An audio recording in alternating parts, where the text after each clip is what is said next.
I don't see the I don't see the point of having any more of these because there's no real consultation happening. If we could get 50 people in here and they could voice their opinions and they could be some kind of representation of democracy, I would say great.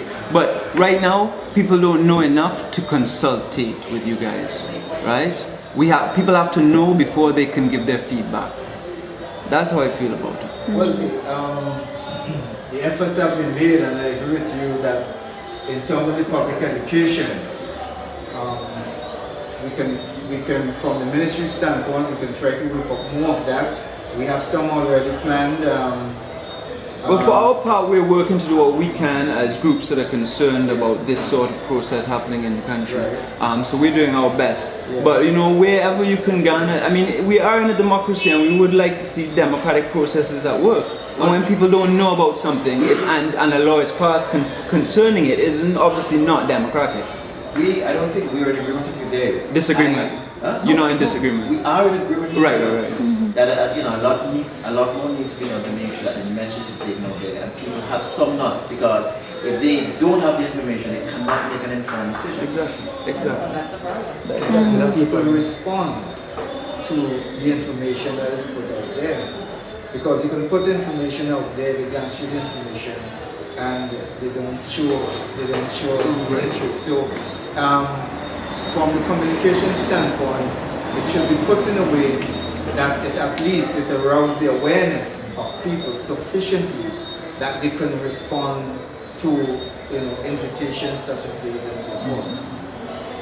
Well, but you can make a hearing in many different ways. You can have a hearing where there's somebody, also to make it a little bit fun to come to. Yeah, have two sides, so say having a meeting where you have one side. Wait a moment. Where you have one side has one opinion, another has another opinion. So you have like a battle going on, when you have political discussion.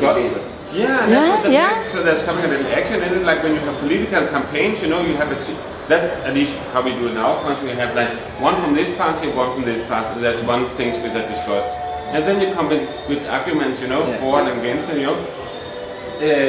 so people they get knowledge and they gain knowledge by listening to it, because you always have to hear the different opinions about a case, and that's actually where you get most knowledge out. Because you always have something, does it hide something there, There's something you don't tell us because you only hear one opinion or one side of the story. Yeah, I think that's very important. Say that you are representing one side, but of course those who are making this presentation has an opinion about it,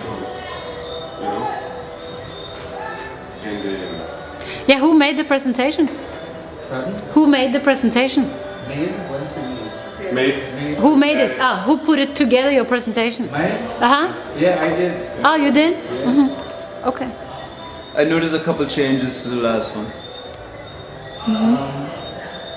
Okay. Yeah, I think it was modified. I mean, trying to present it in a more holistic way than having to pack it up with a lot of stuff that may not necessarily form part of the direct consultation. So some of those slides were really taken out. But I think it's a very good suggestion. I think maybe you guys, we could take it on board as people who are concerned about this issue, that if you do any more consultations, that we get somebody else to possibly put across, and you could go through their presentation before. So that we have two sides, as he says. I think that's really important. It's also because in risk a presentation that there's two sides, You get much more information. You see, in a case like that, we'll have to predetermine who those persons are, so that they themselves can, prepare their stuff and then come to the presentation. Well, I'm sure a non-profit group like Richmond Vale could nominate somebody to present a balanced side, possibly a side that you may not put forward so much on some of this stuff, facts that are actually happening out there. And I'm not talking about fairy tales. I mean, there are facts concerning GMO studies out there, that they're there. However you want to view the studies, they're objective studies, and they're ones conducted by Monsanto and the other big biotech companies. Yeah, if I may just jump in a little bit, Mr. Charles. But we have a real situation also. Okay? Yes, we figure that more person should know about it because even as a consumer, persons may not even know, their consumption of what. Okay, because of so many imports. All right? And from the biosafety standpoint, the objective here is to seek to provide adequate safeguards. Okay? Now, one may argue that, okay, let's focus on organics, for argument's sake.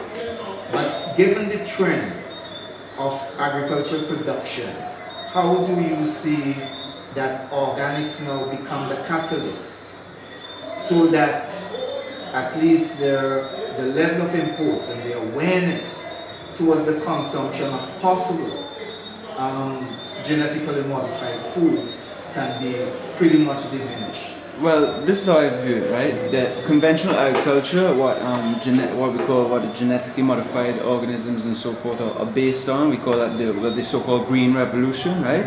It's totally petroleum based, right? It's based totally on oil, right? So if oil was an infinite resource, this would be this could possibly work, you know what I mean? But oil is not an infinite resource; it's a finite resource, and it's also subject to wars and all types of other mishaps.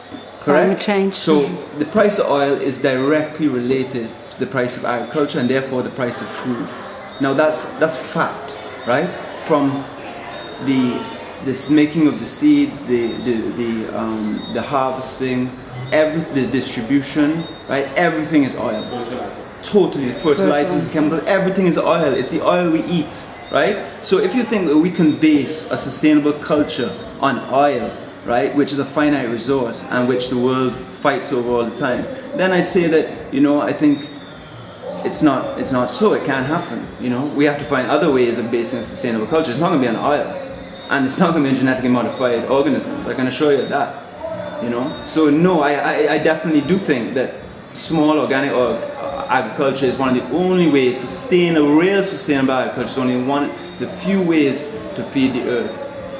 But I do not believe in oil agriculture. I'm sorry, I give no credence to it. It's totally limited. Yeah, then we have to move, let us say, for instance, given the level of imports and given the fact that where we import from are highly biotech. Well, we have to import substitute. We have to start growing within the region here, Guyana. We have to start producing more of our food in the region, But so long as we are allowing the UN and the rest of them to determine what kind of agriculture we should practice and how we should practice this, we'll always be in the position we're in. Because we're not determining our own destiny. Some farmers who are conventional, and when I talk to them, they don't want genetically modified. That may only be a few, but those are the ones I've got response from. What I'm saying is, we don't know, right? And I don't think that we can bring GM in here without knowing. This is the whole point. People have to know, and people have to make the decision. In the event that someone may unknowingly, say for instance, that's wholly different to legalizing the importation and allowing them to enter our country and therefore allowing all those some of the possibilities you outlined there. Because you outlined not nearly all the bad stuff, but you outlined a couple things that can happen. And to me, that's enough risk to even be like, well, where's the benefit to those risks? I mean, if we do a risk analysis, it's like, where the benefits outweigh those risks? I don't see them. Unless I'm missing something and there's something about some kind of genetic modification of something that's going to go on at these medical schools or something that I don't know about that's going to be some big earner. But just to let GMs in this country without any real business plan, it doesn't make sense to me. I don't know where these farmers are. They're going to benefit so much from these seeds that it weighs up against the risk posed by them. If we Yes, I see your point, I see the logic in it. But again, if we say take benefits out of it and look at safeguards, how can we approach or deal with something like GMOs in a legal manner, from a legal standpoint? Yeah, but first we have to take a stand to if we want them in the first place. Yeah, then we get on to that point. But Then first, we the go people to of this that point. country need to say, yes, I know what a GMO is and I want it. I mean, I think it's a big enough issue that the people should be educated about it. Yeah, we agree on that. Yeah. As I said, we were in agreement there. So even if we need to delay the sitting of this bill or whatever, so that we feel that we have motivated, mobilized, and got people interested enough that we can have big enough turnouts later in the year, and we can say, yes, okay, the people want this, fine, go ahead, by the new year you pass this bill or whatever. But you know, to rush this through and the people don't know anything about it, it's going to cause a problem.